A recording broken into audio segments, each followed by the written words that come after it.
الدموع سبيل مريح تنهد يا صاحي كي تستريح وغص الدعاء. السلام علیکم ناظرین، پروگرام تلخ حقیقت کے ساتھ آپ کا میزبان عبدال رقیب عباسی آپ کی خدمت میں حاضر ہے.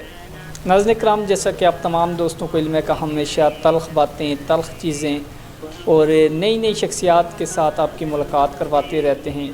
ناظرین کرام، جیسا کہ کوئی بھی شخص اچھا کام کرتا ہے تو ہماری یہ خواہش ہوتی ہے کہ اس شخص کو اس کا جو اچھا کام ہے اس کو اپریشیٹ کیا جائے، پبلک کے سامنے یعنی کہ آپ کے سامنے اس کو پیش کیا جائے کہ یہ لوگ ایک اچھا اور مثالی کام کر رہے ہیں.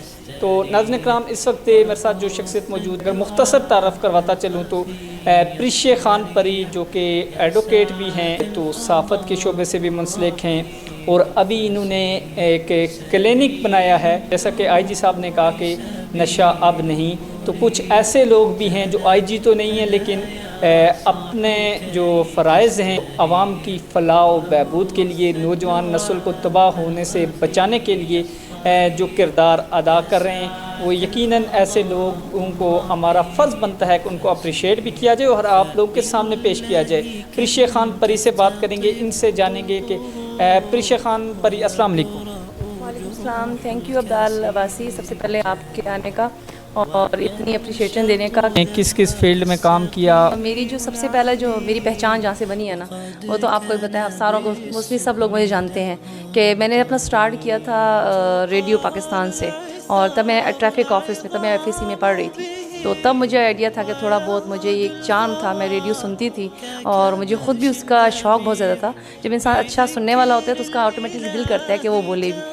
تو بولنے والے انسان کے لیے یہ تھوڑا یہ مشکل فیل ہے بولے. میں پہلے 92.4 میں تھی، پھر اپنا جو ہمارا اوپن علامہ اقبال اوپن یونیورسٹی کا بہت اچھا پلیٹ فارم ہے. میں آپ کے چینل کے تھرو اپنی یونیورسٹی کو بھی اپریشیٹ کرتی ہوں کہ وہ ہر نیو ٹیلنٹ کو پروموٹ کرتے ہوتے ہیں. میں نے وہاں پہ بہت سارے لوگوں کو پروموٹ بھی کیا، کیونکہ مجھے کبھی کسی نے پروموٹ نہیں کیا.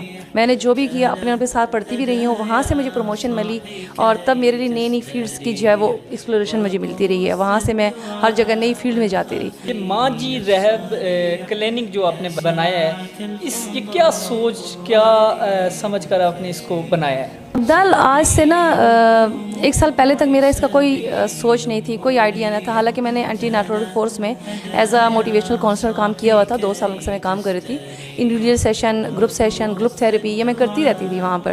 اور جتنے ایڈکٹ پیشنٹ تھے ان کو میں سیشنز وغیرہ دیتی تھی، فیملی ڈیلنگ کرتی ہوتی تھی. پھر میں نے پرائیویٹ سیکٹر میں بھی کام کیا.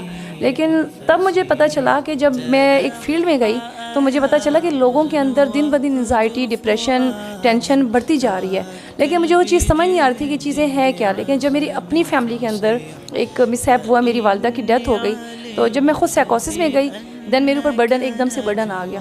تب مجھے پتہ چلا کہ لوگوں کے اندر یہ نشے کی عادت کیوں بڑھتی جا رہی ہے. کچھ لوگ ہوتے ہیں جن کی ول پاور اسٹرانگ ہوتی ہے، وہ لوگ سہ جاتے ہیں. کچھ لوگ ہوتے ہیں جو سائیکوسس میں چلے گئے. میں خود بھی کچھ ٹائم کے لیے سائیکوسس میں چلی گئی تھی، آئسولیشن میں چلی گئی تھی. میں خود بھی بالکل دنیا سے کٹ آف ہو گئی تھی ایک جگہ پہ. دین میں نے بہت سارے ریسرچ کی. پھر مجھے ایک آئیڈیا ملا، کیونکہ چھوٹی سسٹر جو میری ہے وہ تھوڑی مینٹلی ڈسیبل بھی ہے، اور ساری چیزوں کو لے کے مینیج کرنا مشکل تھا میرے لیے. دین میں نے سوچا کہ اگر میں ایک گھر سے اپنی سسٹر کی میں کیئر کر رہی ہوں، اور میں اپنے آپ کو، جب میں نے اپنی ول پاور سے خود کو ٹھیک کیا، ول پاور سے میں اٹھی. مجھے کسی نے آگے نہیں کہا کہ پریشے آپ اٹھیں، آپ اپنے موو آن کریں. زندگی اور موت اللہ کے ہاتھ میں، ہم سب نے جانا ہے. لیکن جب میری والدہ کی ڈیتھ ہو گئی تب مجھے کسی نے نہیں کہا، تب مجھے کسی نے موٹیویٹ نہیں کیا.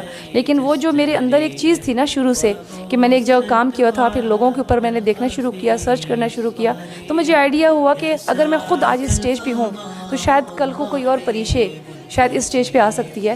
تو کیوں نہ اس چیز کو میں پبلک پہ لے کے آؤں، اس ایک نیا ٹرینڈ میں قائم کروں کہ میں ایک ریہیبلیٹیشن سینٹر، کیئرنگ ہاؤس بھی ہے. یہ صرف ریہیبلیٹیشن سینٹر نہیں ہے، یہ کیئرنگ ہاؤس بھی ہے. اس میں اسپیشل چائلڈ ہو گئے، اسپیشل لوگ ہو گئے، اولڈ ایج ہوم کے لوگ ہو گئے، میں ان کی کیئر کروں گی. ماں جی نام ہی میں نے اپنی والدہ کی وجہ سے رکھا ہے، کیونکہ ماں جی ریہیب کلینک جو ہے یہ بیسکلی ماں کا کانسیپٹ ہے.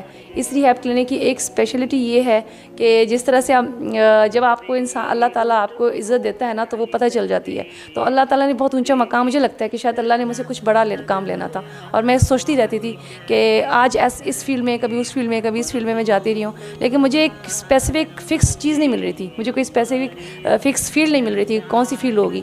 لیکن میں سوچتی تھی کہ شاید اللہ نے بہت